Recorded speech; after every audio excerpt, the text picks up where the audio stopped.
Brought to you by V-Guard. Sir, तुम्ही बदल्यांचा मुद्दा उपस्थित केला. आज पुन्हा एकदा IAS अधिकाऱ्यांच्या बदल्या ते झालेल्या आहेत.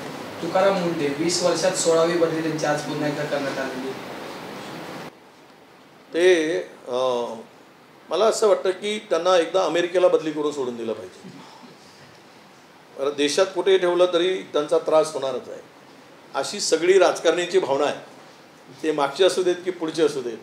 तर अशी काही नवीन दुरुस्ती करावी आणि त्यांना एकदा अमेरिकेला किंवा रशियाला त्यात आवश्यक पडले तर चीनला वगैरे पाठवून द्यावं, म्हणजे झंझटीतून सगळे मुक्त होतील. सर, गेल्या वर्षी गेल्या पावसाळी अधिवेशनामध्ये शेवटच्या दिवशी निविष्ठा विधेयकं आणली होती. जी 5 विधेयकं आणली होती ती अजून तिन्ही अधिवेशनामध्ये आली नाहीत. याही अधिवेशनात येतील की नाही माहीत नाही. त्याच्यावरती संयुक्त शिक्षिता समिती नेमली होती, पण त्याच्या 2 बैठका झाले आणि आता हे सगळं राज्यामध्ये निविष्ठांचा काळाबाजार सगळा किंवा या संदर्भात तक्रारी येत आहे. या संदर्भात विरोधी पक्ष म्हणून तुम्ही काय भूमिका घेणार अधिवेशनात? असं आहे, भाइयों बहनों, उनके राज में पावर रहे अनस्टेबल और हम रखे सब स्मूथ और स्टेबल. हमारा नेता कैसा हो जो स्टेबल पावर दे वैसा हो. अब की बार वी-गार्ड AC स्टेबलाइजर का चमत्कार.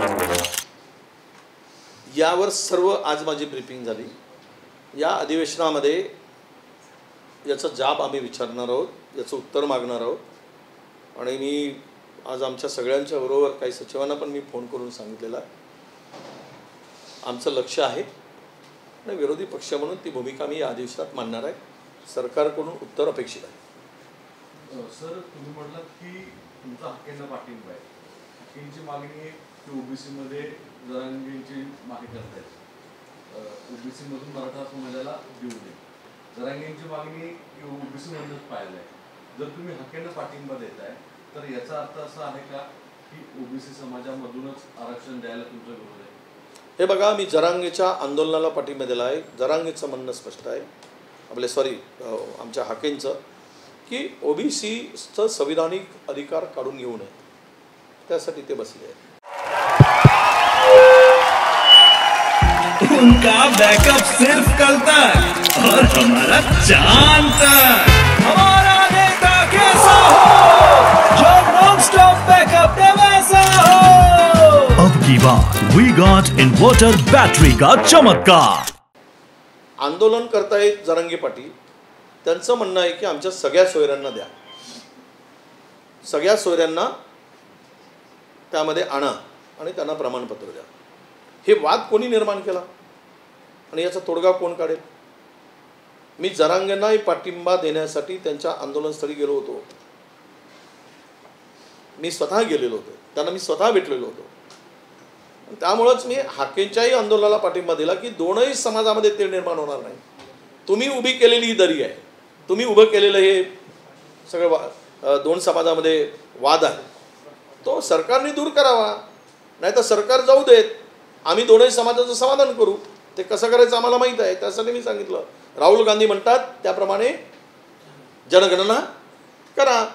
जिसकी जितनी संख्या भारी उसकी उतनी भागीदारी. विषय संपवा. कारण खरं आहे की ओबीसी मधल्या अनेक जाती, भटक्या विमुक्त जाती, काय अवस्था आहे, कोण अभ्यास करेल त्यांचा?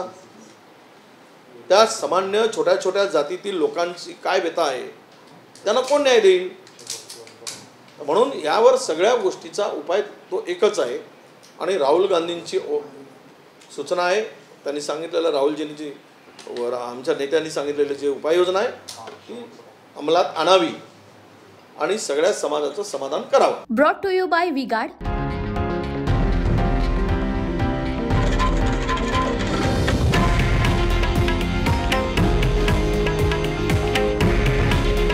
हे आहे देशातील नंबर 1 न्यूज नेटवर्क आणि आपण पाहत आहात TV9 मराठी. काळजी तुमची, हित महाराष्ट्राचं.